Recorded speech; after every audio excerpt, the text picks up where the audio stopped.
Hi everyone, আসসালামু আলাইকুম। সবাই কেমন আছেন? আশা করি যে যেখানে আছেন ভালো আছেন।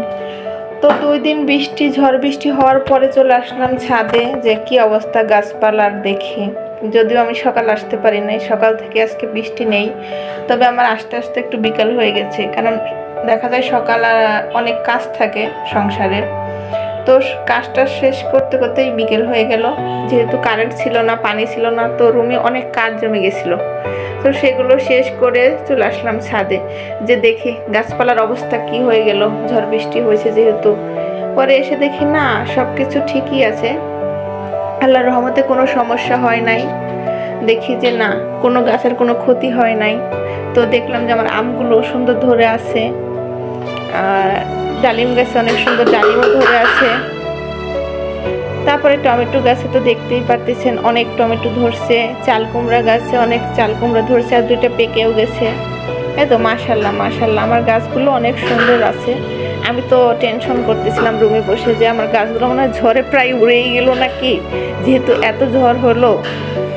তো যাই হোক, গাছগুলো দেখে এখন নিচে নেমে যাব, যেহেতু আমার ছেলে আর মেয়ে ঘুমিয়ে আছে আর আমি ছাদে আসছি। তো ওদেরকে রুমে রেখে এতক্ষণ থাকা সম্ভব না। তো চলে আসলাম রুমে। এসে ভাবলাম যে বিকেলের একটু নাস্তা বানিয়ে ফেলি। তো ভাবলাম যে আলু দিয়ে কোনো একটা কিছু বানিয়ে দিই। তো হঠাৎ করে মনে হলো একটু আলুর পাকোড়া বানিয়ে দিই। পরে আলুগুলো ঝুরি করে কেটে নিলাম। কেটে নিয়ে 1 কাপ চালের ময়দা দিলাম, দিয়ে এখানে পেঁয়াজ কুচি, কাঁচামরিচ আর কালো জিরা দিয়ে, লুডুসের মশলা দিয়ে, আর একটু আদা বাটা, আর একটু রসুন বাটা, আর একটু হলুদের গুঁড়া দিয়ে ভালো করে মাখিয়ে নিব। হাত দিয়ে ভালো করে, মানে এমনভাবে মাখাতে হবে যেন এই মাখানোর কারণে পানি উঠে যায়, মানে এক্সট্রা কোনো পানি দেওয়ার প্রয়োজন নাই। এটার মধ্যে এক্সট্রা কোনো পানি ব্যবহার করা যাবে না। সো আমি ভালো করে মাখিয়ে নিলাম। আপনারা দেখে বুঝতে পারতেছেন, মানে ভালো করে অনেক টাইম ধরে একটু মাখালে তখন দেখবেন যে জিনিসটা আঠালো ভাব চলে আসবে। এই তো আমার আঠালো ভাব চলে আসছে। এখন তেল গরম করতে দিলাম। এই তো এখন যে গরম তেলের মধ্যে গোল গোল বল বানিয়ে দিয়ে দেব, আর অনেক আস্তে করে ভাজতে হবে, মানে অনেক টাইম নিয়ে। তাড়াহুড়া করলে হবে না, তাড়াহুড়া করলে কি উপরে পুড়ে যাবে, ভিতরে কোনো মশমশে ভাব আসবে না। এই জন্য লং টাইম নিয়ে আপনি ভাজবেন, দেখবেন যে উপরে ভিতরে দুটোই মানে ক্রিস্পি ভাবটা আসবে। এই জন্য আমি লং টাইম নিয়ে ভেজে নিব।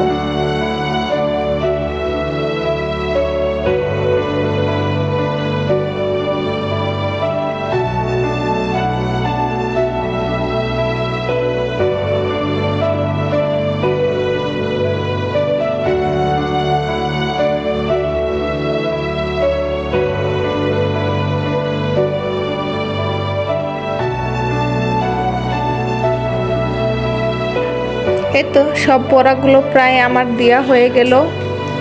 এখন আমি অনেক মিডিয়াম আঁচে ভেজে নিব।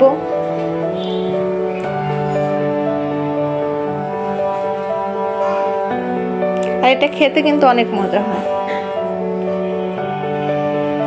আমি এবং আমার মেয়ে দুজনেই অনেক পছন্দ করি, আপনাদের ভাইয়াও পছন্দ করে, তবু সে ভাজা পোড়া জিনিসটা কম খায়। এই তো আপনারা দেখেই বুঝতে পারতেছেন জিনিসটা কতটা লোভনীয় হয়েছে, আর খেতে অনেক মজা। দেখেই বোঝা যাচ্ছে যে কতটা ক্রিস্পি, তাই না? সো আজকে এই পর্যন্তই। আমার ভিডিওটা যদি ভালো লাগে থাকে প্লিজ সাবস্ক্রাইব করবেন আর একটা লাইক দিবেন। আল্লাহ হাফেজ।